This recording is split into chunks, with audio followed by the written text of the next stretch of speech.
in the past for me, when my back spasms, I go into the victim mindset of why me? Why is this happening? And I get into a really dark place. It's just really easy to, just because of, I think I have flashbacks of being 12 and just feeling like I'm out of control. Like, why is this happening to me? I feel like I'm doing everything right. It's, bad things happen. Bad things happen to good people. Good things happen to bad people. It's just the way life is. And so yesterday that happened. And luckily I've gotten to the point where I've done so much self-growth. I have a great community behind me that I can get truth in front of me really quickly and kind of bounce back from this in a matter of hours instead of a matter of weeks and sometimes months. Like 2 years ago, it took me 8 weeks to get out of a slump one time. It was bad. It was awful. And the more I stay in the slump, the more my back hurts and it'll spasm again and it'll get tighter and tighter and tighter. And I just don't want that to happen anymore. I don't want that to be a part of my story. And realizing that it's just bulging discs, that it's got to be more than just working out too hard or whatever. It's emotional, right?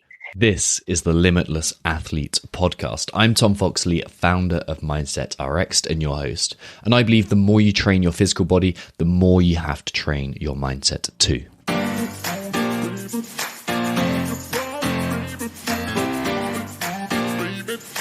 I don't know what's going to happen, but I'm willing to work as hard as I can.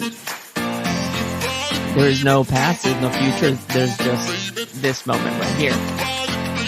If I did that, if I can get through that, like, come at me. Changing how I saw myself, like as a man, not just as an athlete. It's okay that I struggle. It's okay, that's part of the deal. It's how I respond to it.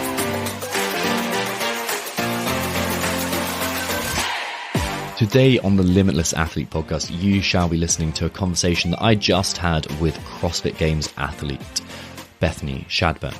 Bethany's vulnerability in this podcast was, well, it's inspiring because she walks us through what it's really like to be an elite level athlete and the inherent mindset struggles within that.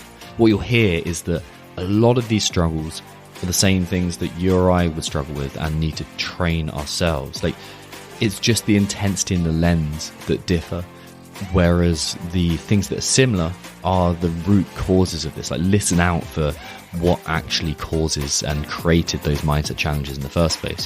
What I'm particularly interested in here is that when there's a mismatch of physical and mindset fitness, we often can't access the full range of our physical fitness. Not because you can't push hard enough, like you've all got grit if you're training, but because we do things like overtrain or undereat or not trust ourselves or run fear narratives for fear dominated narratives.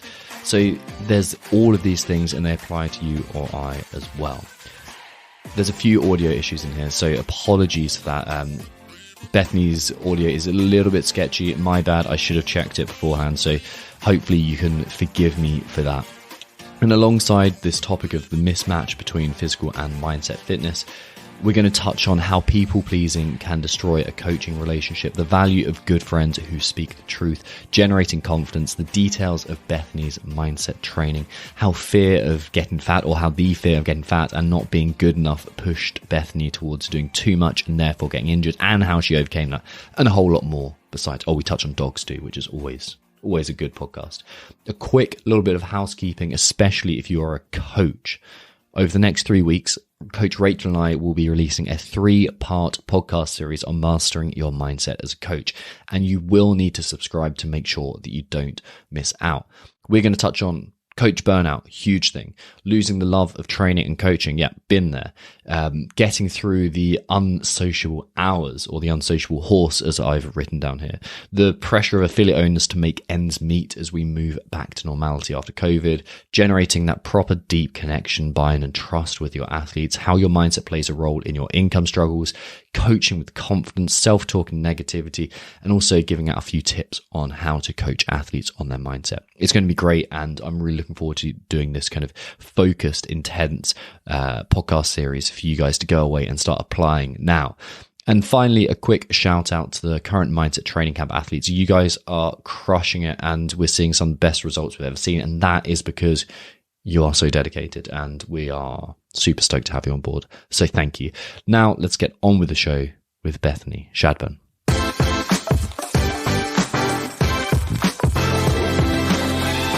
Bethany, welcome to the show. Thank you. Appreciate it. Thank you for having me.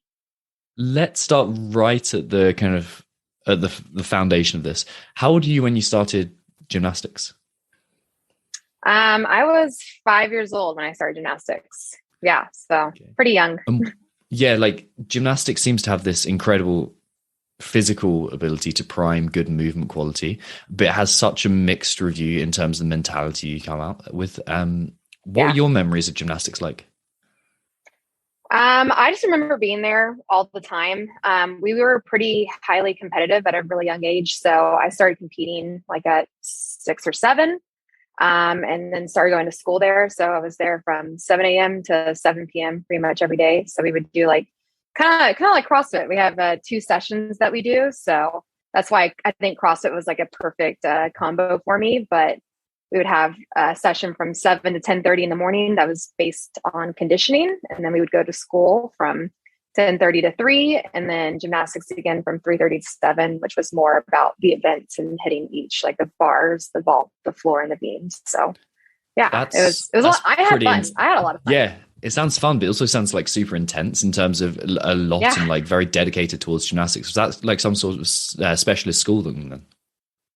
Yeah, it was just called charter school. So basically, we had hired on teachers, but it was just like 2 or 3 of us per grade, and there wasn't a ton of us. And we were just stuck at the gym all day. I mean, it's kind of weird to think about now because like there was no windows or anything, so we were just kind of like stuck upstairs and like not an attic, but it was like the 2nd floor, but it felt like an attic because there's no windows. So I like think about it now, and I'm like, a little weird, but.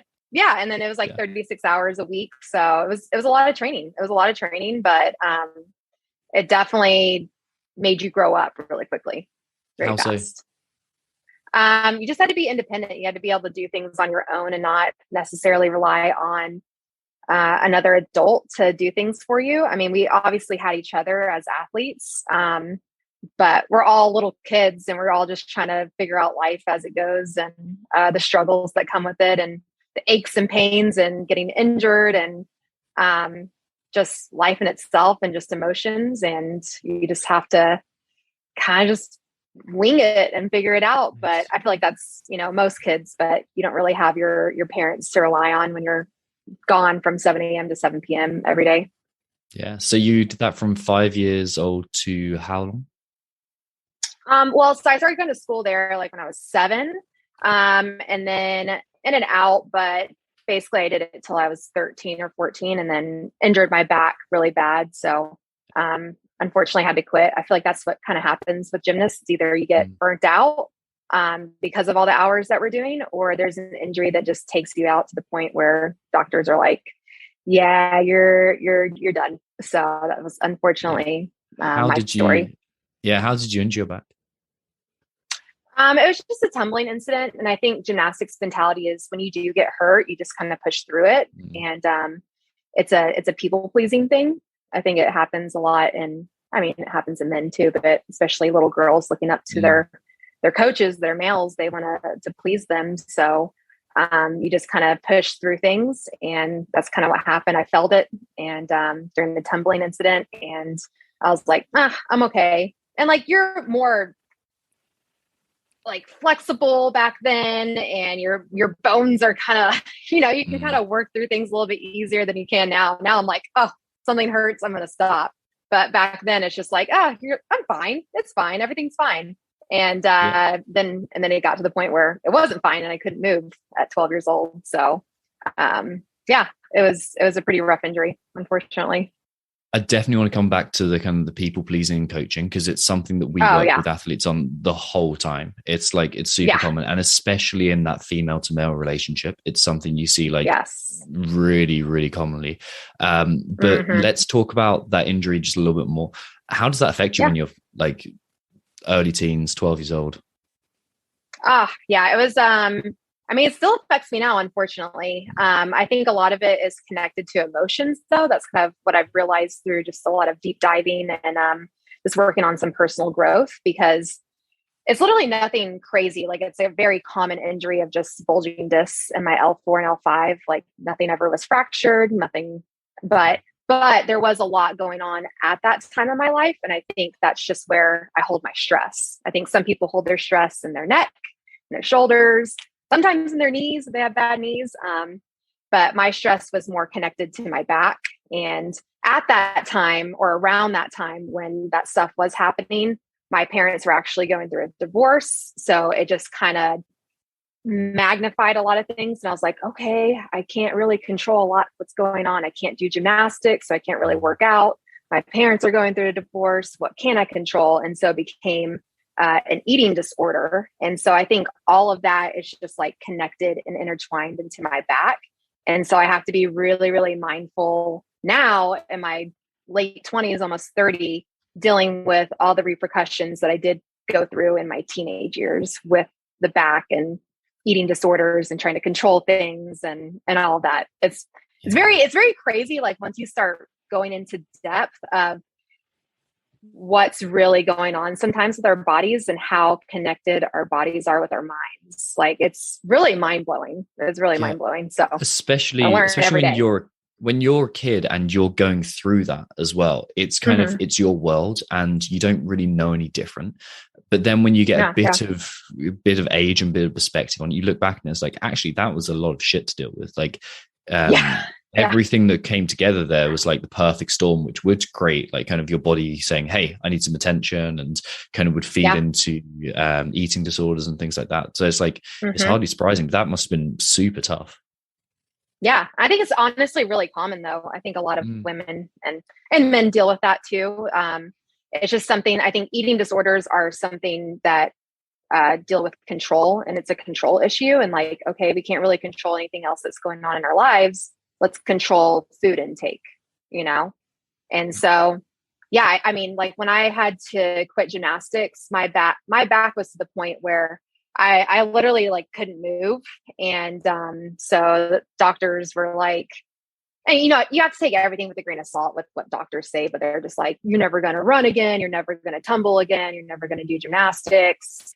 And as like a 12, 13-year-old, like, and gymnastics was my entire life at that point. Like, I felt like everything was out of control. And so I felt like at a loss. Like, I was just like, I don't even know what to do with myself, and it was really hard. And so I was like, well, I can't work out, not going to eat, I was like, I don't want to look like I saw a lot of my friends that quit gymnastics, because we go from like 36 hours a week to basically 0 probably. And we're not growing any taller. So a lot of people just got fat.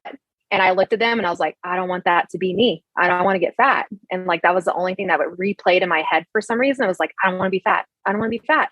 And so I was like, well, I can control not eating. So guess I'm just going to do that since I can't work out. So that was just kind of like my mindset at a teenage year, adolescent brain. Yeah. It's interesting how that drive for aesthetics, it comes from like a really young age. It's programmed into us societally, and also I think biologically there's this need to fit in, and also to kind of look a certain way. Like, I've no idea what it's like growing up as a teenage girl, but it seems like there's that added pressure that comes in a little bit earlier. Yeah, for sure. And I mean, hormones definitely don't help, and like, going through puberty doesn't help and all of that. And yeah, it's a wild time. But I mean, like I always say, like, men go through their own problems and issues too, and puberty too. So they have hormonal changes and things they're thinking about and things they expect for their bodies to do or not do. And sometimes it doesn't happen, Yeah. So you obviously, that's a scenario that if you're going to choose, you'd say, okay, I'd rather not go through that. I'd rather not experience eating disorders. I'd rather not have like kind of my identity hung on gymnastics. But like, there's benefits, and there's things that you can like take from it. There's lessons that you can take from it. What have you learned from that? Yeah, I mean, honestly, like, I don't necessarily regret having to go through all of that, because I don't think I would be going through all this personal growth that I've gone through the last couple of years to kind of get me to this point. So honestly, I have a lot of gratitude for it and thankful for it. It's hard. It was hard. Yeah, it was hard, but it's a part of my story. And honestly, I can stand on the other side of it and be like, this is a part of my story. And if anything, it helps other people. So that's why, like, it's important to use my platform and use my voice, through podcasts and any other interviews that I can get, is to be open and honest with this stuff, because a lot of people go through it, to certain extents. Like, everyone's got their levels of, wanting to control things or body image issues or whatever it is. So I think the more that we share, it's important to be able to do that, because we can all come together and, share stories with each other to be able to grow. Those are the words of someone who's done the work. Like, really impressive. It's not like you don't going through the work. Yeah, but you don't luckily get to that point. Like, you don't just you don't have kind of negative experiences happen to you and then just come out of it with a better mentality. It requires conscious effort. When did you how long after those situations, or how old are you when you started thinking about it in a way that expressed gratitude? 2019. Not that long ago.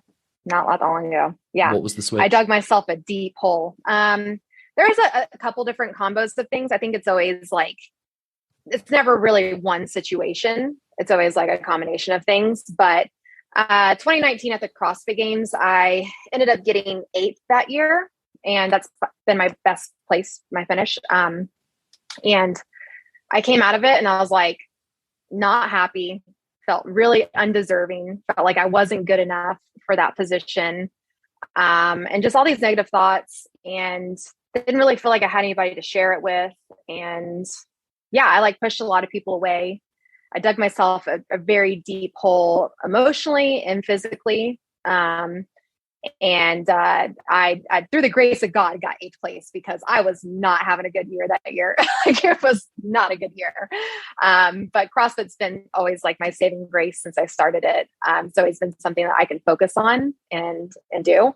So I'm super thankful for that. But 2019 got done with the CrossFit Games and just realized that 8th place is an amazing accomplishment, and a lot of people would love to have that accomplishment. And to not even feel happy or deserving of that and be able to share that with others, I was like, okay, then what's going to be enough, And I think I just realized in that moment, and as I started to dive a little bit deeper, that none of that stuff matters. Winning doesn't matter, placement doesn't matter, money doesn't matter. That stuff is never going to satisfy. There's never going to be a full cup of fulfillment through that stuff. So I think I was just like, okay, then what is going to give me that fulfillment? And I think realizing that I pushed a lot of people away, and that you need community. You need people, even if it's a small circle of people, you need to have that to be able to find true fulfillment, and not necessarily joy in people, but it like I said, it takes the full community and deep diving into character and all of that is really going to find your fulfillment and your cup being full at all times. That way, when this stuff does happen, because I do want a podium, I want to get on the podium. You're allowed to have goals. I think it's okay to have goals and want to accomplish things. But and if that never happens, or it does happen, it's not going to waver who I am and how I feel about myself. I think that's the biggest thing. And just felt very unfulfilled by that. That's for sure. Very unfulfilled. What's interesting there is you mentioned how community and being part of something and being supported and supporting others is so important. Yet when you were talking about gymnastics, you talked about how you had to learn to look after yourself, and you had to learn that independence. And you had a community around you, but it's okay, you're a young kid, switch on and look after yourself in this environment. So it's juxtaposed. Yeah. No, I thought that's just how you did life. I was like, well, I'm just gonna have to figure it out on my own. And that's how I started CrossFit in 2017. I was like, I'm just gonna have to figure this out on my own, And it's just, so it's funny because I actually kind of had an epiphany yesterday actually about this. It is an individual sport, CrossFit is. So like it is you against you, and you have to put in the work. You have to do this stuff, but that doesn't mean that you can't have other people surrounding you to lean on and support and to be vulnerable with. And that doesn't mean that they're taking your arms and making you do the lifts and, clean and whatever. But like you have to feel like there's got to be support, and you can't feel like the burden of the world is on your shoulders. And I think that's kind of how I felt for a long time, is like, I got this, I'm on my own, I don't need anybody. And it gets heavy. It gets really heavy when you're trying to do that by yourself. So yes, you're out there on the floor by yourself. And yes, every day when you're training, it's you, but like you have to have others too that are going to lift you up and like carry your burdens with you. And it doesn't mean you're throwing your burdens on other people. You still have to figure out your burdens, but you can still offload some of your burdens and have someone carry it with you. Yeah, the way I describe that to our athletes is it's like an arch. Like if you had like two people and one person was leaning fully on the other person, it would crumble. But if you had like all these people leaning together, it makes like a really strong structure, and it gives you something like bigger to grow from. So it is a kind of, you have to give up something as well. You have to give up some control over the situation. You have to give up some kind of some arrogance of thinking like, hey, I can do it all. And it's like, I've been there, like my ego gets involved. Yeah, exactly right. And you mentioned something really interesting there as well. It's like, you need people to be vulnerable with. What do you mean by that? Yeah. I think so. I think personally for me, I have an inner circle of 4 people that they know everything about me. They know literally everything about me. And I think when you're vulnerable with those people that you trust, they can insert truth when you need it. And truth sometimes hurts. And you're like, oh, but sometimes you need to hear it, because sometimes we have entitlement issues and think that we're right. And there's ego's the enemy. And so they just kind of steer you in the right direction. But you can't get to that place unless you're vulnerable with that person, and really trust that person and trust that they have your best interests in heart. So, and it takes time to build that. You can't just build that overnight. But I think once you do, and once you have that, it's everything.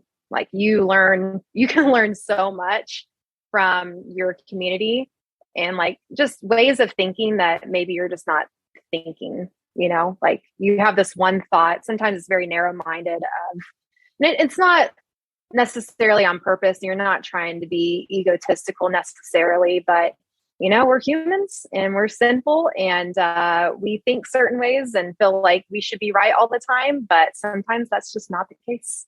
And so they definitely steer you in the right direction sometimes when you get off path.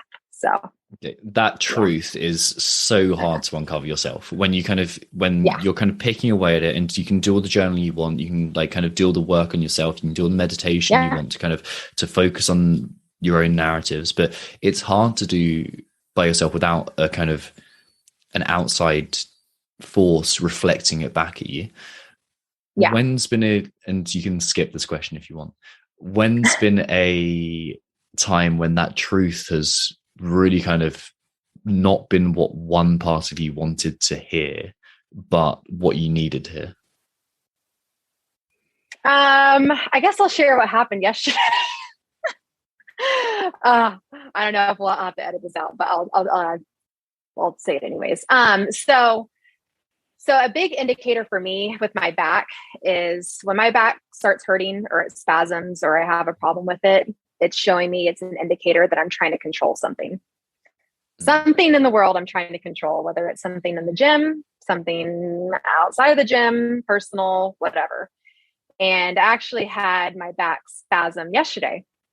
Wasn't bad, but it was to the point where I was like, all right, guess I'm not going to work out today. It's not worth it. Like if I keep going, it's going to go out fully, and I have the open to do. I can do it on Monday if I need to, but that's the last moment I get. Like I have to do it. So it's about being smart at this point. And so in the past for me, when my back spasms, I go into the victim mindset of why me? Why is this happening? And I get into a really dark place. It's just really easy to, just because of, I think I have flashbacks of being 12 and just feeling like I'm out of control. Like, why is this happening to me? I feel like I'm doing everything right. It's, bad things happen. Bad things happen to good people. Mm-hmm. Good things happen to bad people. It's just the way life is. And so yesterday that happened. And luckily I've gotten to the point where I've done so much self-growth. I have a great community behind me that I can get truth in front of me really quickly and kind of bounce back from this in a matter of hours instead of a matter of weeks and sometimes months. Like 2 years ago, it took me 8 weeks to get out of a slump one time. It was bad. It was awful. And the more I stay in the slump, the more my back hurts and it'll spasm again and it'll get tighter and tighter and tighter. And I just don't want that to happen anymore. I don't want that to be a part of my story. And realizing that it's just bulging discs, that it's got to be more than just working out too hard or whatever. It's emotional, right? And so yesterday I got on the phone with all my people. Somehow I managed to get on the phone with 4 people yesterday that are my close niche community and got different perspectives from everyone. Some are empaths, so they're more just emotionally in tune of like, so sorry that happened. And it's like, yeah, I need to hear that. Like you need to hear sometimes like someone's sorry for you, like it's okay. And I have another friend that kind of speaks a little bit more truth and is very in tuned emotionally with things. And so when I was talking to her about what's kind of going on, she was like, Bethany, this is literally a control problem. You're literally trying to control something that you are never meant to control. And I was just like, you're right. You're right. And I'm not going to go into details about exactly what it was, but I realized that I was trying to control something in the gym. I'll give you those details, that is not meant for me to control. And it's now trying to navigate how to let that go and let it be. And I don't know exactly what that looks like, but I think awareness is the most important thing. You can't change something unless you're aware of something. And so for me, yesterday, I was able to pinpoint what the issue was. And now I've brought some light to it and some awareness to it. And now it's like, for me personally, I'm religious, so it's giving it over to God. I think we try to control things that aren't meant for us to ever control. And we have a way of how we want life to be. And like, I think God gives us visions or things that he wants us to accomplish in life. Or like, I guess like ideas, and we can turn that into something bad by the way that we want it to go, if that makes sense. So it's like, we're married to an idea of like how life's supposed to go, or how you're supposed to accomplish this goal that God's given you.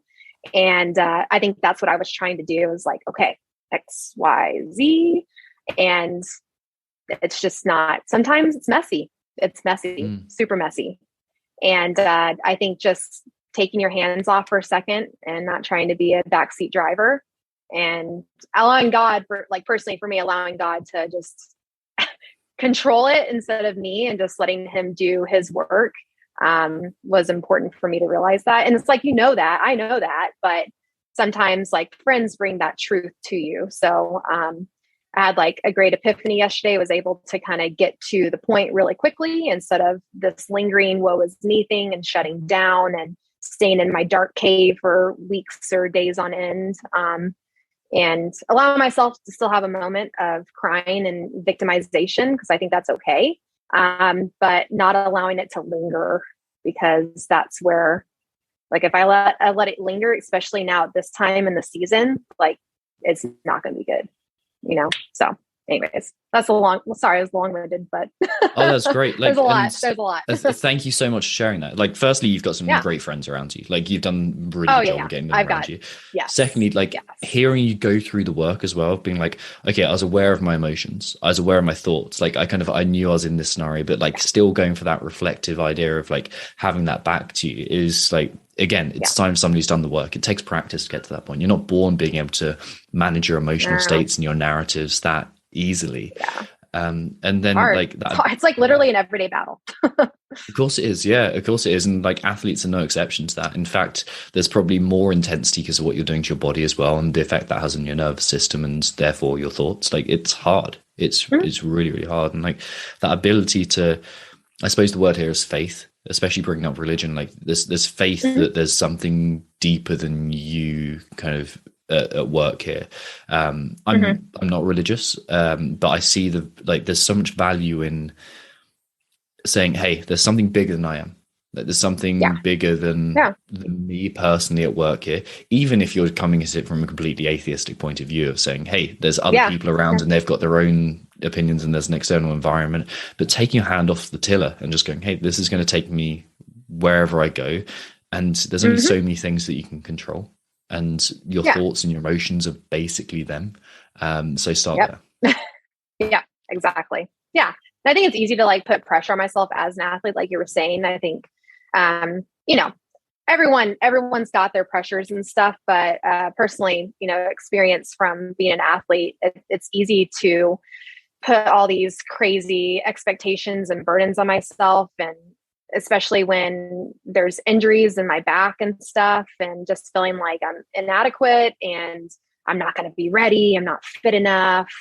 If I can't be consistent in the gym, then I'm not going to be able to accomplish the goals that I want to. And it's like, no, just realizing that like, it doesn't really matter. Like, you need to do what you're asked to do. Yes. And I have things that I need to do every single day in the gym and outside of the gym. But like, sometimes it's just crazy things can happen. You don't necessarily have to be the most talented when you go to the CrossFit Games.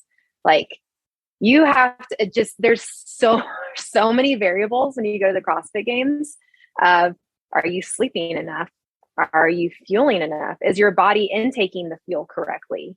Do the workouts line up to your strengths or your weaknesses? Do you have good judges? Do you have bad judges? Like, there are so many things out of your control that you just kind of have to like, just trust that it's going to work out the way it's supposed to, and easier said than done, that's for sure. And you can definitely take that same thought process into anything else that you're doing. It doesn't have to be the CrossFit Games or a competition, work life, family life too. But just realizing that like things can happen in a really mind-blowing way that we can't even like fathom.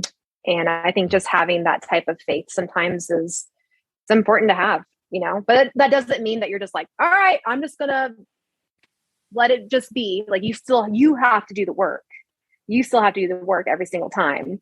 But sometimes things just you're married to this idea, and it's not like that at all. Like I said earlier, like you have this idea of like how you think it's going to go, and I'm going to get this placement on this workout, and this is how it's going to happen. And it's like, no, I could be injured at the CrossFit Games and it still happened for me. You know what I mean? Like, you just never know what life is going to take you and what roller coaster you're going to go on.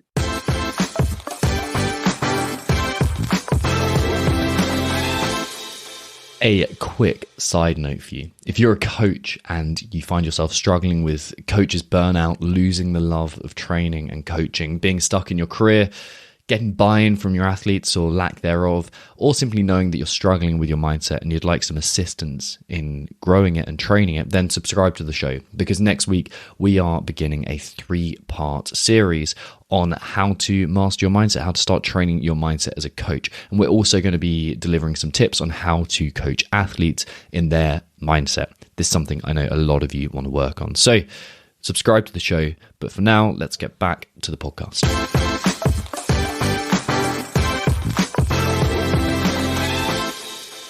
And I suppose those kind of scenarios are where that mentality that you've cultivated of, hey, this could be a good thing. Like I'm grateful for this. It really gets tested, but it's where it's most valuable. Yeah. It's but that's the thing. Like it definitely gets tested every day, and like on certain days a little bit more than others. And I'm at fault for kind of falling into those traps of feeling like maybe it won't work out and trying to go back to controlling things and stuff. But we're not supposed to be perfect in life, and no human is, right? But I think it's just going back to highlighting awareness on those things and just kind of getting back in line to the path that you want to go on, because you're going to veer off sometimes. It's going to happen. Like you're going to have accidents. Something's going to go wrong with your car. You know what I mean? Like, but you have to get back on that path that you know is the right one for you to take. Yeah. It's different for everybody. Yeah, you're exactly right. It's different for everyone. And there's always this balance of athletes, and anyone who's doing anything really requires an amount of confidence. Like, and you see some people whose confidence is bordering on the arrogant side, but it's serving to a point. If you go too far, obviously you don't do the work, you like skip workouts, you cherry pick, like you don't do your mobility because you think you're too good, you don't get a coach, all this kind of stuff. Like if you go too far, like that's what happens. If you go like, and then you need that balanced with the kind of the faith aspect of like, hey, it's going to be okay. Like I'm grateful for what comes my way. I'm going to make the most of it. How do you balance that middle ground of like, hey, I'm going to be confident and I'm going to like attack this and do as much as I can, with the kind of the more accepting version?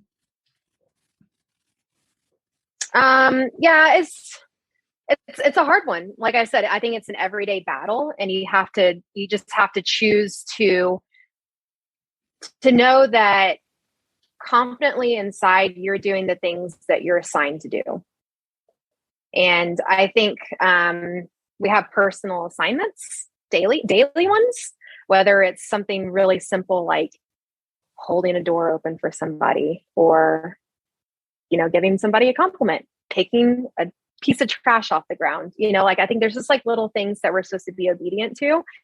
And it's not in like a demonic way of like, oh, if you don't do this, then something bad's going to happen to you. It's not like a superstitious thing at all. But I think that intuitively we are led to do certain things, and our heart posture knows a lot more than our head sometimes.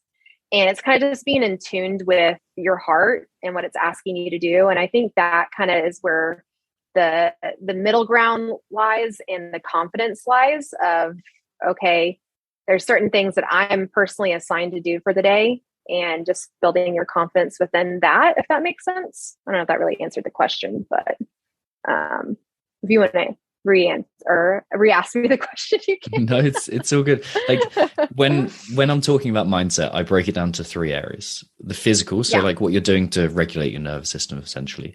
The philosophical, which is very easy to, like you said, the phrase ego is the enemy, like that kind of extract from Stoicism. Like it's easy to put it into words because we're conceptualizing it. And then there's the spiritual aspect, which I always get pushback on from the CrossFit community, because we're kind of quite a kind of, oh, if you're not quantifiable, like you've got to push away from it. It's a bit different in the States because it's a kind of a different society around religion. But there's like, it's a bit more nebulous and it's a bit more difficult to put into terms. But that ability to say like, hey, like the phrase used was heart posture, right? Like my heart posture like is open. I'm going to see this as an opportunity to do some good. Like that's what we're talking about when it comes down to that spiritual aspect and that development of who you are, not philosophically, not psychologically, but like something deeper than that. It's character too. Yeah. I always try to remind myself personally, but others around me too, that no one's going to really remember placements either in events or even at a competition. Like no one's going to remember that stuff years from now, months from now, but what they are going to remember is like how you react and how you respond to those things, right? Like say I get last place in a workout. How are you going to react and respond? Are you going to have a pity party in front of the whole crowd and be pissed off and not go and congratulate someone that beat you?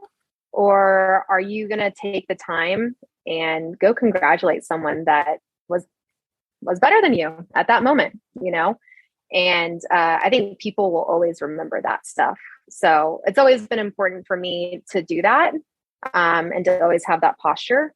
And I feel like that carries way more weight than winning an event, winning a workout, you know, like who cares? Like no one cares about that stuff. No one cares about that stuff. Yeah, So, because there's the reputation, there's a reputation in the community, but there's also the reputation with yourself. And one of those other people will forget, but you'll never forget who you were in those moments. And it can feed into like kind of this confidence and this really beautiful vulnerability and supporting, or it can feed into kind of bitterness and resentment. It's your choice how you act in those moments, and it affects the ultimate outcome a lot more than we give it credit for. Yeah. My friend put it this way, and I think it's like kind of cute little saying, but it's just like, act like a champion, like walk around like a champion, you know, like always be proud of like what you did, whether you win or get second or last place. Like you should always try to be as consistent as possible, I think, with like your personality and who you are. And it doesn't mean you're not allowed to get excited or whatever when things happen in life, but I think keeping more of like a neutral kind of mindset and just trying to replicate that no matter what happens in the workout, right? Or in training too. Like don't get overly excited and proud of yourself, because that doesn't look very nice when you beat everybody, you know? And don't have a pity party when you lose. It's like finding that neutral balance. Yeah, so exactly. And that applies whether it's on the competition or whether it's in the fraction of a second within one movement where you've missed a snatch or you've hit it.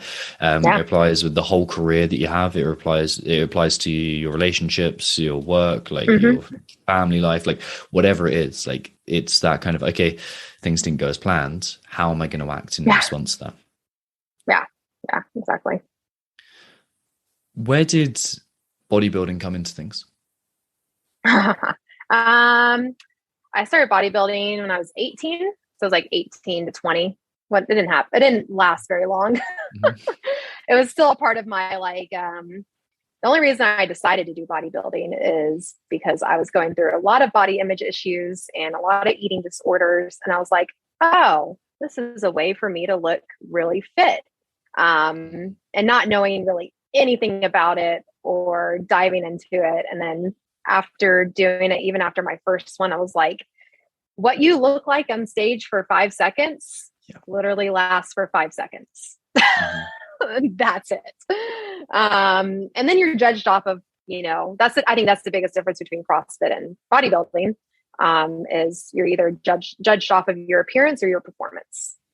And it's not fun to be judged off of your appearance, especially when you put in 20 plus weeks of work and dieting and stuff for 5 seconds on stage to be judged and told that you're not good enough, you know? Yeah. And given up so many social engagements and felt awful because you're calorie cutting like that. Yeah. And like, awful. And it's this horrible kind of selection process where it picks people out, like you're saying, then people who already are very conscious of body image, and then it kind of heightens everything. Like, and I'm sure there's people who do this from a very, very good point of view, and I'm gonna I too often make like broad sweeping statements, but like I'm sure people do this from a good place. But I've worked with and seen so many athletes who go into bodybuilding with pretty poor body image and come out with worse body image issues. That was definitely me. Yeah, no, I think that if you're a whole person, whole body, mind, and soul, and you go into bodybuilding, it can be really cool. And like, if you have like a really great coach that can understand reverse dieting and dieting correctly and stuff, like it's not necessarily inherently bad. It's not, nothing is inherently bad, right? But we can make things really bad. And I made it really like a bad demonic thing. Like I just allowed so many heavy chains to come from that, and I put way too much of my identity in that, and it was it was tough to get out of, that's for sure, that thought process, because I was already broken going into it, with how I felt about myself, and I didn't have a lot of self-esteem and confidence, and it just broke that down even more. It was it was not good. It was not good at all for me personally. And again, feel free to skip this if you want. We can always move out and we can edit it out. But what was the moment you realized that you were going to change? From bodybuilding, just getting out of it. Honestly, after the first one, I realized, I was like, oh, this probably is not going to be good for me, because I had like a really bad coach, and he had me do like the old school way of dieting, and I was taking like all these like fat burners and pills. I was like, I don't even know what I'm taking. And I gained like 25 pounds really quickly, like right after the show. And I didn't even want to be in the gym for like 2 or 3 months afterward. I was super unmotivated, and it was like an awful experience, but I'm very hard-headed. I'm a very hard-headed person. So I was like, I'm going to do this again. And so like the last experience, I actually had like a really great coach. And so he helped me a lot get out of a lot of, like I had a lot of food sensitivities, and I still do from it. But I still was like a pretty, broken person spiritually. So I wish I could have, done it even better, because I had a great coach by my side. But I just realized after like my third or fourth show, I was just like, I don't think it's worth it. It's just not worth it. And like you were saying too, you just have to sacrifice so much. Like there's just social engagements where I was grumpy all the time. Like I was just not myself. And I think when I found that awareness of not truly being myself every day, and I was just like angry and unhappy, I was like, all right, this is just not worth it. But it was like really hard for me to get out of, because I found a lot of fulfillment through dieting and seeing my body change and stuff. And I was very hard-headed about that. And it was like really cool to see your body transform. But I had to like just slowly pull myself away from it because it was not healthy. And I knew it wasn't. So it was like a slow process, very slow process. From a mentality point of view, was there anything that was like really useful that you got from bodybuilding? Yeah, I think with anything that you do, whether it's good or bad, there's always great things to pull out of it. And so, I mean, the mental side of it was great. Having to, work out for X amount of hours a day on like 1,000 calories, that's tough. That's tough for weeks on end, right? And just crazy amounts of cardio and stuff. And just realizing that, I mean, it's a very common saying, but like, you're stronger than what you think. Like if you really put your head down and stuff and do the work, like you're stronger than what you think. It's hard, very hard, but I realized about myself, and I kind of already did, because I loved like challenging things and like pushing myself to the limit and just seeing how far it could really go. And that's why I like CrossFit. But yeah, bodybuilding was like a whole nother, it wasn't necessarily pushing your, I guess your genetic potential to the utmost extreme as far as like your cardiovascular or your strength or whatever. But it definitely tested your mentality side of like, how bad do you want it?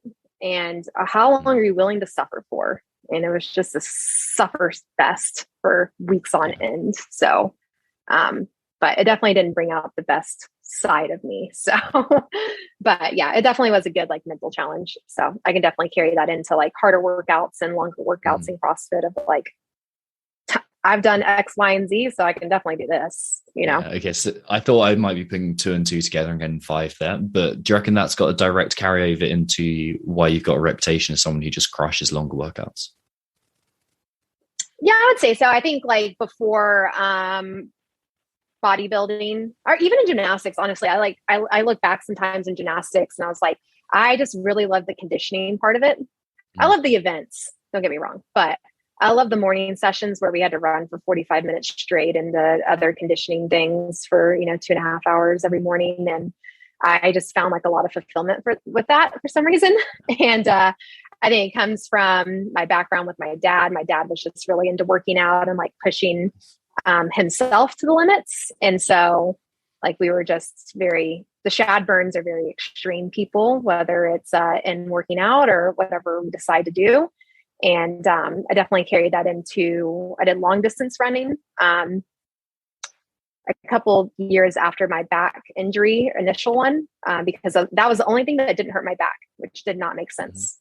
I couldn't swim, couldn't do anything else, but long distance running did not hurt my back. So got into like half marathons and 10Ks and 5Ks and whatever. And that is you have to be real crazy in the head for that stuff sometimes. Like you have to get into some deep, dark places with running because it hurts. It's hard. It's really hard. So I definitely account to a lot of different things. My dad, how I grew up, a little bit of gymnastics and long distance running. That'll do it for you.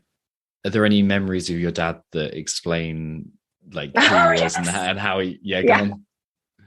Anytime we would go on road trips or honestly, any type of trip, even in the airport. But I remember like there was 4 of us kids. So I'm the baby of 4. And so we were wild children. My mom had us back to back in ages. So it was 4 under the age of 5.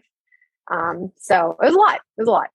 And we were a lot. We were very hyper. And so anytime we would go on road trips and we would stop at a gas station, my dad's like, all right, everybody out of the car. We're taking a lap around the gas station, and then you got push-ups, sit-ups, doing it again. And so we just like make laps of that. Or there was one night where he was like, all right, everyone's feet underneath the couch. We're like, all right. He's like 1,000 sit-ups before we go to bed. And we all did it. Like we all did it. We're all hard-headed, that hard-headed that we did it. We did it. So it was just like always things like that, where it's just like always like workout challenges and,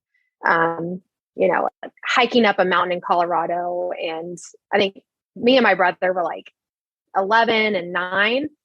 And we made like one of the better times, I guess. Like we like sprinted up the mountain and then made it back before noon. And everyone was like, that was a 14,000 elevation mountain. How did you do that? We're like, we just sprinted down, like it's just silly things that we used to do. So yeah, I just kind of grew up with very extremeness. Unfortunately, fortunately and unfortunately. I mean, it's both. No, like it's something that talking to athletes, we hear kind of not the same stories, and I think your dad's definitely an exception in that. He sounds like, I think, brilliant. But yeah, you hear similar kind of things of like it's a cultural norm for you, or as a familial norm for you to kind of push that hard and to do different things. Yeah, exactly. And it doesn't mean though, too, like, as I've gotten older, like you personally, like how much it hurts. So sometimes it does get hard. Like I've definitely kind of experienced that in the last like year or two where like it gets hard sometimes, like pushing yourself to those maximal limits, because like I've done it for so long, I would say my entire life, I've done it since I was 5. And so being 28 now, almost 29, I'm just like, it hurts. And so, and especially in CrossFit too, like, well, if you take off like even a couple of days, let alone like a month, and you try to come back to it, it hurts. It hurts really bad. It hurts really bad. And especially when like how like quote unquote good you were the year before, where you were at physically. And it's like, you want to either get to that point again or even better. Like you just know how much you have to make it hurt in training, and it's hard. It definitely does get hard. Definitely gets hard.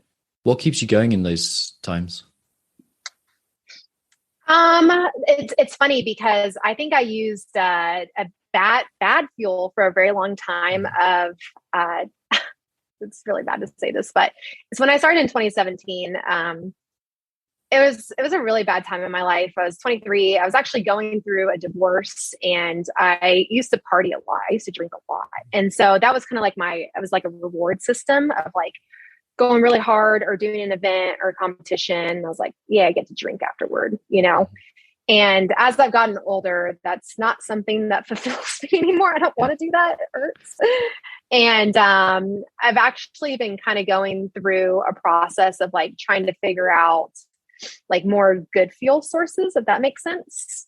And it's interesting. I didn't realize like how much I use those bad fuel sources. And I think bad fuel sources can get you pretty far. Like got me 8th place. Like that's pretty great, you know? But I think that there's a lot more in me that I haven't been able to show to people. And I think the only way I'll be able to do that is to change those fuel sources of going from bad to good. And I know that's very like vague to say. But I think right now I'm actually kind of in the process of kind of figuring those out a little bit more. Sweet. But I think there is that deep love for pain, and for wanting to get into those dark places and just seeing how far your body can really go and how far it can really push. And I feel like some people are gifted kind of with that mindset, and others are like, I'm good. I'm good. I don't want to do that, you know? And so I think it's kind of going back to that love for that. I think that's where kind of like the fuel source really lies, is you have to do it for yourself. Like you can't do it for anybody else. Right. And deep down, I think I love being in the gym. I love being in the gym, and I hope I can stay in the gym the rest of my life. And I want to be healthy enough, after my CrossFit career to where I can do that. Cause I do have a huge passion for it.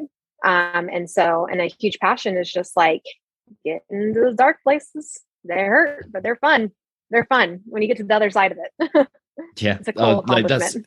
It's so good to hear that. Like you can either come from a place of fear or you can come from a place of love. Like you can fear and try and get away from the pain that you're not really confronting and you're avoiding. Like we all do it in certain ways, or you can go towards this, this place of love and curiosity. It's like, what am I going to feel like? What is this going to feel like? And how am I going to react? And will I be able to keep control? And like, it's that curiosity and that kind of distance from your own thoughts and emotions and kind of observation of it that is allows you to go that bit further. There's this study that I always talk about in this podcast, so like listeners will be bored by it, but I'll go over it quickly. There's a maze or like a speed trap for a rat, essentially, and it goes from one end of the track to the other. They time how quickly you can do it. If there's cheese or a treat at the end, it does it pretty quickly.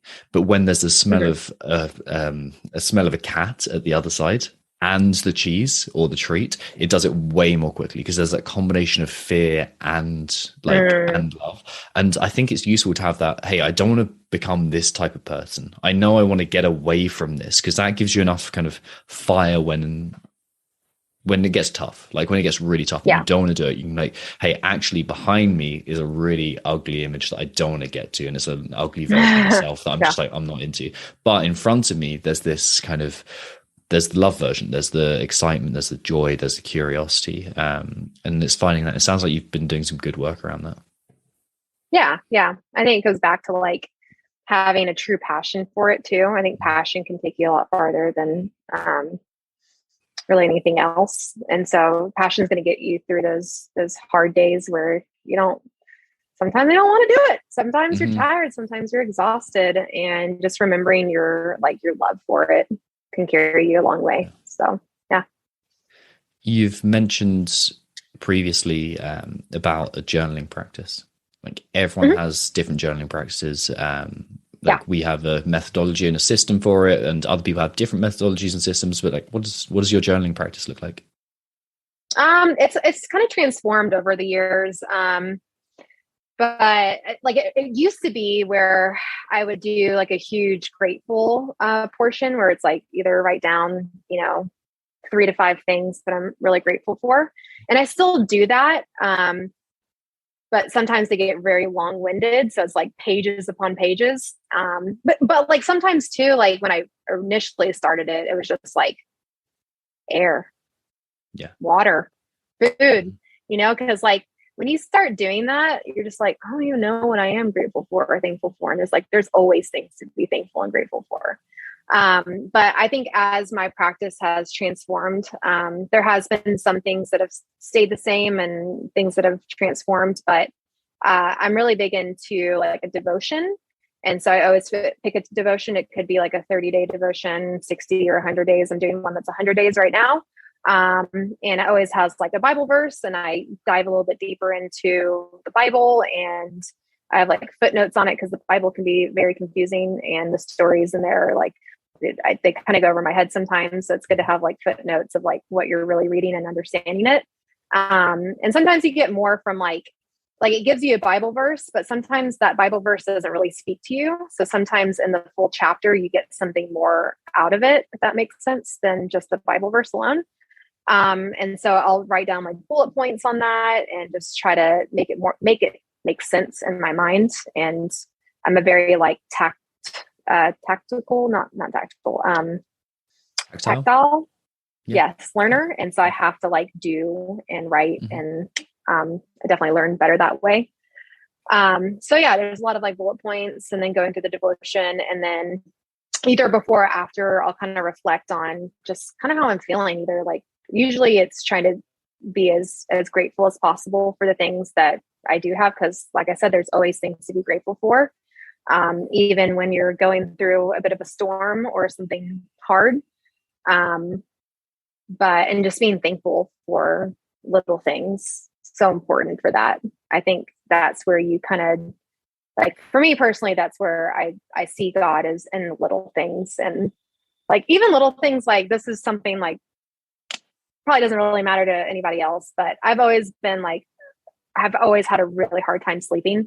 And I've been like that since I was little, like just nightmares.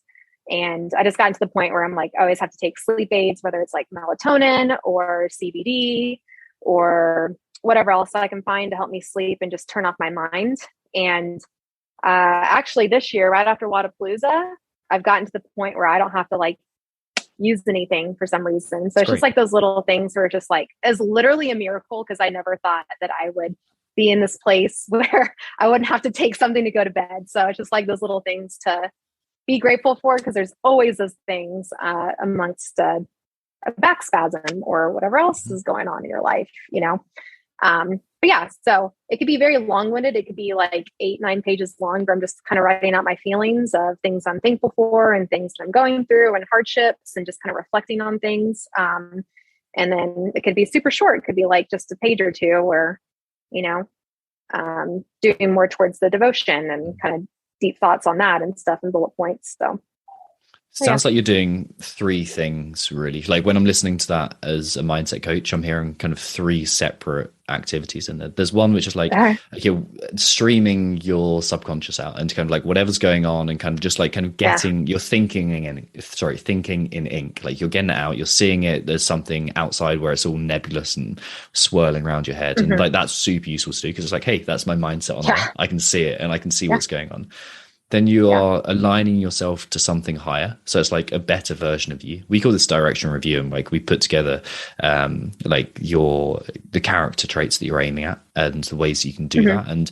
But you're doing a similar version. And then there's the gratitude as well. It's like, this is what I'm grateful for. And like eventually, it's interesting you said you did that loads to begin with, but it seems like you've kind of wired that network, you've built it up, and like it becomes a default setting, just like moving a barbell well. Exactly. Yeah. I was about to say, it's not that it's like forced at the beginning, but you kind of have to like, you have to introduce it somehow, and you have to like force it a little bit to become an autopilot thing. And now it's like just more autopilot. So I don't feel like it has to be so structured, I guess, of like, I would literally write out 1, this is what I'm thankful for. 2, this is what I'm thankful for. So, and it, you know, there might be days though, where I'm just like, brain's not working very well, foggy, like you're going to have those days. So that's where you can kind of go back to that auto or that default setting, you know, but most of the days now I can just kind of like let it flow, and like, I can hit all the, like you said, all the points that I would like to hit in a day in a journal and stuff. So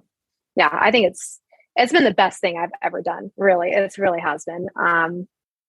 I can't think of, I mean, like it's maybe been like 1 or 2 days that I've missed in the last 3 years doing this, or since 2019. And I can tell the difference. Like I can just really tell the difference if I have a day where I don't do it, but it's so like embedded into my schedule that it's like the first thing that I do in the morning. Like I just go straight to it. I come and sit right here in the spot, and get out my devotion, my journal, my Bible, and I just sit here and reflect. So super important. I'm stoked for you. Like, that's so good to hear. And it's like, it makes such a difference in your life, right? It's, you're training your mental fitness. Yeah. And I think too, like, these are the things that I can carry over when my career's done. Yeah. And that's kind of where I want to set myself up for success. Like, this isn't just something I do right now because I'm competing. Like, no, if anything, all this stuff continues on the rest of my life. And so I think that's the most important thing for me to, like, I think I had to realize that. Just make it a part of my daily habitual routine. Sweet. That's awesome. Really, really cool. Yeah. One thing I definitely want to touch on, and I know we're kind of running up on time, so I don't want to keep you too long, is you spoke about junk volume in that interview with Morning Chalk. Oh, yeah. I found that so interesting because, again, you're speaking about things that I hear the whole time from athletes of all levels. Like, I've got to do more. Like, if I don't do more, I'm not good enough. Like, I'm never going to get there. Like, and then the body image thing tying into that as well. You give such an interesting perspective on that. So could you touch on that quickly, please? Thank you. Yeah. I think for me, I just realized that I think there is a time and a place to do volume and work. Like, you have to put in the numbers to get to the point where your body just kind of, like, I feel like now in my career, I don't need to do as much and I can kind of bounce back to my base, if that makes sense. And my base kind of grows every year, even if it's just little by little. But yeah, I think too much of a good thing can be bad, kind of like what I said at the beginning. And I was just kind of realizing that I was trying to, like, just connect some dots before Wadapalooza. Because right after I got, obviously I got COVID for the CrossFit Games, so I didn't compete. And when I came back after a month of being off, I had a series of injuries. It was really crazy. I had a bunch of nerve pain in my fingers, my hands, and numbness. And so that took me out for a while. And then I had a high ankle sprain all the way up into my knee and was out for a while with that. And then my back went out on me. And I was just like, all right, off season is done. And I just told my coach, I was like, I'm gonna go see my fiance. I'm gonna go to LA for about 2 weeks, and I can't do anything here anyways. So I'm just gonna go reset. And the old Bethany would have been like, all right, I'm not going to do anything. I'm just going to sit here and be my pity party and be sad. And I was like, no, it's like literally a choice. Like, I physically can't work out, right? But like, I can mentally work out. And so I dove real deep into a lot of things and just had a lot of epiphanies when I came back from my trip, and just realized that it goes back to like the control and the fear problems. And realizing that I have a huge passion for the gym, like I said, and I love working out, but I was allowing fear and control to control my destiny in the gym, if that makes sense. So, and I just realized, okay, like, I'm getting hurt every year for a major competition, or even during my off season, like, I keep getting hurt. And so, like, I can't get better if I keep getting hurt. I'm always going to just stay at my base, and that's it. So how do I make changes to this? What's going to be that change? And I just realized that I was allowing fear and control to make my decisions of either why I was doing something or not in the gym. And a big one for me was like the fear of being fat. I was just like, well, I don't want to get fat. And that just goes back to the 12-year-old Bethany. And so I would do extra work for that. And then another one was, I'm never going to be good enough. And I think we're told as athletes when we're little that if you're not working hard enough, someone else is working harder than you somewhere else. And it's like, there is some truth to that. I get it. I get what they were trying to say. But when you tell a little girl that, or a little boy that, they're going to take that to the utmost extreme, especially an athlete where we're already hard-headed. And so I definitely carried that into my 20s, and it's kind of led me to where I'm at right now. And then the fear of letting others down. So like, if I can't do something in the programming that my coach is asking me to do, I'm a failure and I'm letting him down. And I just had to get to realize like, no, I'm actually doing him a disservice and myself a disservice if I do something and my body is literally telling me no. And it's not a no because you're lazy. It's a no because something actually hurts. And it's hard to know that sometimes if you're not in tune with your body. And it's hard to trust yourself with that too, when I've been thinking this way for 20 years, so it's a process and I'm still processing it every single day and it's a battle every single day. But I think having that awareness of like kind of going through a pause for a second of like, okay, is it any of those things? Am I wanting to do this extra work because it's actually going to benefit me? Or am I wanting to do this extra work because I think I'm going to be fat if I don't do it? I think I'm letting myself down or others down, or that I'm not going to be good enough. And if those are the reasons why I'm doing extra work, all right, that's not the reason to do it.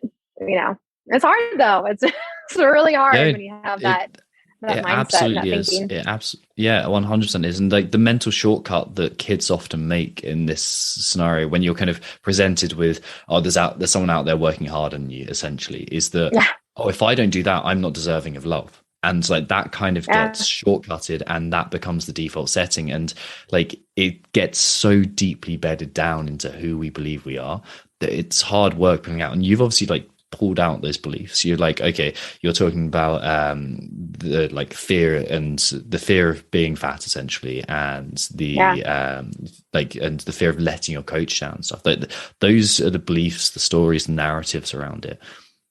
You've noticed how they showed up as physical sensations, for example, your back, as you mentioned. How did that show up as thoughts and emotions? I could tell that I just get more stressed out and I become not the version of myself that I want to be. And I actually have another weird indicator. So I love picking up trash. I'm like a weirdo that likes picking up trash, and just it comes from my grandma. My grandma, we're just extreme. We're just weirdos. Yeah, I do the same. Yeah. So. Oh, really? So my grandma growing up, anytime we would go on a hike or a walk, she would always bring like a plastic bag with her and we'd just pick up trash. And so she's gone. She died a couple of years ago. And so, ever since then, I just was like hyper aware that I think I was always doing it, but I became more hyper aware of like, I felt closer to her when I picked up trash. And then I kind of connected the dots of like, I think those are just like little assignments that God has for me for the day of like, I want you to pick up that trash. So when I walk past a piece of trash and I don't want to pick it up, I realize that I'm not in sync with what I need to be doing. I'm overly stressed. I'm putting too much on my plate. And just like allowing, I think goes back to the fear and control thing to control me. And I'm just rushing from one thing to the next. And I don't think that we're not meant to rush from one thing to the next. And I think we're supposed to be slower human beings, and be more present. Yes. And so like, that's a huge indicator for me and it's, like I said, it's different for everyone. That's just, I've found that to be one indicator for me. There's multiple ones, but that's a big one for me. If I don't feel like I want to pick up that piece of trash, then more than likely there's a lot of chaos going on around me. Yeah. That's weird. That's so sweet. No, it's not at all. Like, and but, like, it's awesome that comes from your grandmother. Like, I love things like that. Because it's like a reminder of like, oh yeah, she was really important. I think that's sweet. And B, it's like, it's cool that you've figured out that when you are too busy to pick up trash, then like your mindset is non-optimal. And that's a really useful trigger. Like, or really frustrated about it too, because I'll get mad if I'm like, I've got a lot going on. I'll get mad that there's trash on the ground and there's people like this in the world that are throwing trash on the ground. And it's like, it's not about that. It's literally not about that. It's not about like being entitled that you're a better person for not throwing trash on the ground. It's not about that. So I know when I start getting entitled about it too, I'm like, all right, I need to reset. Nice. One of the good reminders that I think it's so cool. And your dog's called Bella, right?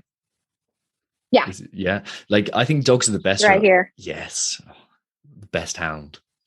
Loving it. I think dogs are a great reminder because like you said, like she's asleep right now. Like we are put into this kind of world of like produce, like an automaton of like get up, whatever time, be productive entirely until we go to sleep and then switch off.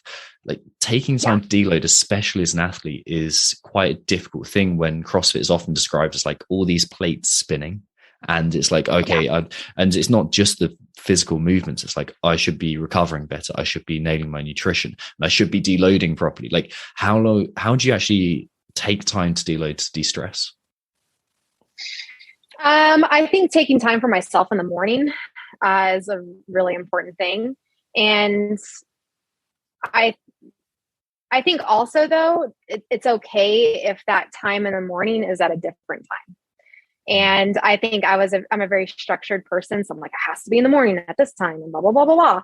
And realizing that sometimes my mornings are a little crazy and that it's okay to do it in the afternoon. And that's why I kind of say it for other people too, because some people are like, well, I don't have time in the morning to do that. It's like, yeah, but you can find 30 minutes somewhere in your schedule, right? And so I think that's like a really important thing to like ground me, is to have that time. Just to kind of like sit, pause, be quiet, listen, and just not worry about all the other chaos that goes on around me. Because a lot of people need something from me. A lot of people, like it's just, there's always like something that needs to be done. There's always things that are pending. And I think just separating yourself from that, even for just a brief moment, kind of just sets you up for more success. It's just like kind of goes back to the pausing. You need to pause and like think about things too. Think about how like the way that you react and respond to things will affect your future, either in a positive or a negative way. Or in like my instance, I have a fiance. So like the things that I do, how is it going to affect our marriage? You know, just like little things like that, where me and my friend call it practicing the pause. So like you literally have to, it's a practice. It's a muscle that you have to kind of develop and learn. And it's just, for us, it's practicing the pause is like inviting God into that moment of like, okay, God, like what do you want me to do in this moment? But it's also just pausing for a moment, just how the way I react and respond or say yes or no to something, how is that going to affect my career, my future, my relationship, all that stuff. Practicing the pause. That's beautiful. I really like that. Yeah. And it fits in, whether it's like kind of modern psychology of the analyzing the space between stimulus response, and it fits in Western culture and religion, and it fits in Eastern culture or religion, like observing the silence and the space. Like it works so well. Like that is sweet. Yeah. I like that a lot. Are there any other aspects to your mindset practice? I think like the biggest thing, like I said, is at the beginning is community. Just having that close niche of people that you can really be vulnerable with has been huge for me, especially in the last, honestly, in the last couple of months. I've really invited people in more than usual. And it's like a really scary thing, because I think in the past I put a lot of trust and faith into the wrong people. And I always get either let down or hurt by it. And so I think that's why I cut off myself from a lot of people for a really long time. But when you find those people that you can really trust and be vulnerable with, like that is just like a huge part of just like mindset and being like the best version of yourself that you can be. So yeah, other than like journaling, taking time to myself, saying no to things a little bit more.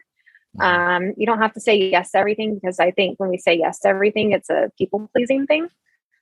And it's not necessarily what's best for us. And so also like, that's where you can pause for a second and be like, am I saying yes to this because I actually want to do it? Or am I just saying yes because I just want to please others?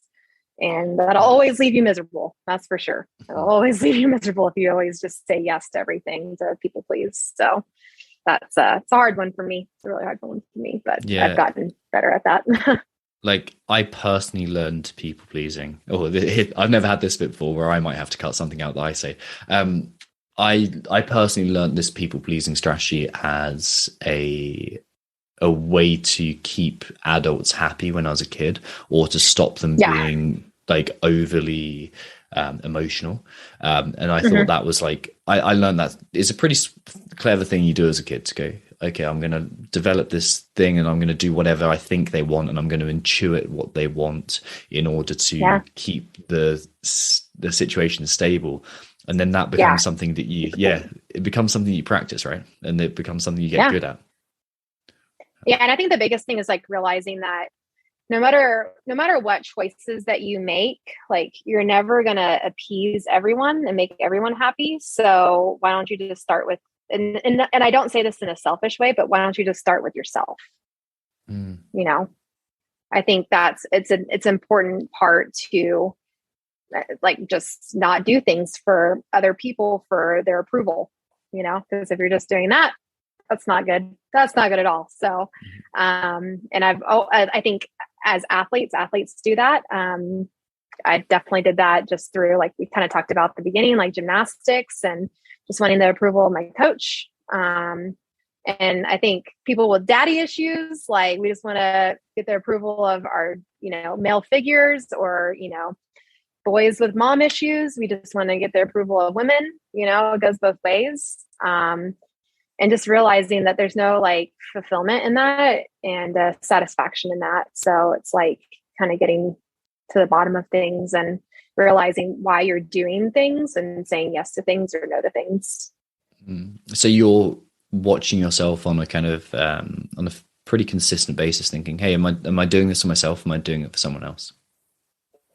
Yeah. And I think that's where community comes in too, of like, you can ask them to like, hey, am I not necessarily should I say yes or no to this thing, but just asking their opinion on things and helping them kind of work through like, okay, am I really doing this for myself, or am I doing it for other people? You know, so I think it just keeps the accountability going too when you have the trusted people in your circle. Yeah. You know, what's hard about that though is figuring out what you actually want, like sifting through all the things that you think you want. And thinking, oh, are these what I truly want, or are these what I've been taught to want, or I've picked up to it's a good thing to desire? And that's hard in itself, because quite often you have to say, actually, this thing that I'm doing, this thing that I've dedicated my whole life to, and I have all these connections within as well, these friendships, these kind of relationships, like that's built on something I don't actually want. So you have to, it's a rabbit hole that you dive down and not knowing how deep it is. Yeah. And I think the biggest indicator of that too is like, are you always stressed out? Are you unhappy with yourself, and are you always stressed out? And I feel like those are two easy and big indicators of like, you're probably not doing what you're supposed to be doing. Yeah. Beautiful. I think that's a great place to wrap up. There's a couple of questions I always finish up with. One of them is like, what habits do you perform for your own mental health performance? I think we've covered that. The other one is like, what books have you gifted most to other people? So actually, this is so funny. I have it right here. So my fiance gave this to me a couple years ago, and this is from Ryan Holiday. And this book series is great. Yes. Yeah. So ego is the enemy, the obstacle is the way, and what's the other one? Stillness is key. Oh, stillness. Yeah. Stillness. Yeah. Beautiful. Yeah. Books. So this is a great one. And I'm actually about to gift it to somebody. So it's funny, but yeah, those are great ones. I actually just got one from Allison. She gave me one. Oh, didn't actually. She gave it to me during semifinals last year. It's called the Ultra Realist. Maybe did you recommend that? Yeah. That's a great. That was a great one. That was a great one. And then she just recommended another one to me. I can't remember the name of it right now. Quotient, by any chance? No, she did give me that one though too, and I read that one. That was a great one. It was something about growth. I don't know. Okay. Yeah, I can't think of the name right now. But anywho, those are great ones. But I think this is like when my fiance gave this one to me like 2 years ago. I was like, yeah, these are great. These are great, and they're not religious based, but there is like some religious things in it, but it's more about like the stoicism and stuff. And yeah, they're really good. And then this guy, Ryan Holiday, is actually based out of Austin, Texas, where I was born and raised. So that's kind of like, it's like a cool thing. It's really cool. Yeah. But he owns a really cool bookstore there as well. Like this, like he's just started up this like really small independent bookstore that they stock. I think it's basically all philosophy books, and he hangs out there quite a lot. So I think it's a good place to go if you're ever back in Austin. Yeah, that's awesome. Good to know. But yeah, there's some good ones, like as far as like Atomic Habit. That one's a good one too. But yeah, I would say this is my favorite as far as gifting. Nice. If you like that, you'll also like a book called The Stoic Challenge by William Irvin. And it's essentially, when something doesn't go your way, look at it as a challenge and an opportunity. And it's very much like the obstacle is the way, but a kind of different take on it. We had him on the podcast, so shameless plug for our own podcast. I'll send you the episode afterwards, because he really crushed it. He's got the best voice ever as well, which is always nice to listen to. That's great. So books, Ryan Holiday's work is fantastic. And then finally, where can people find you? Where can people follow you on Instagram, that kind of thing? So Instagram handle is Bethany CF, and that's kind of basically where I'm at right now. I don't really have, I have Facebook, but I don't really, no one gets on that. And then Twitter, there's just too many things. There's too many things out there, and I'm just like, I can't, it's too overwhelming. So Instagram it is. Perfect. Cool. Thank you so much for your time. Yeah. Thank you. Thank you for having me on here. Really appreciate it.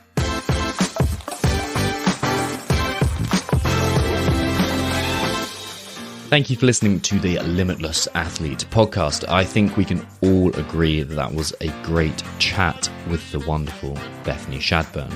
Alongside the interview next week, we will also be releasing the first in a 3-part series of podcasts teaching coaches how to master their mindset. I mentioned it a few times throughout this podcast, but make sure you subscribe. Stop everything that you're doing right now, especially if you're driving, and subscribe.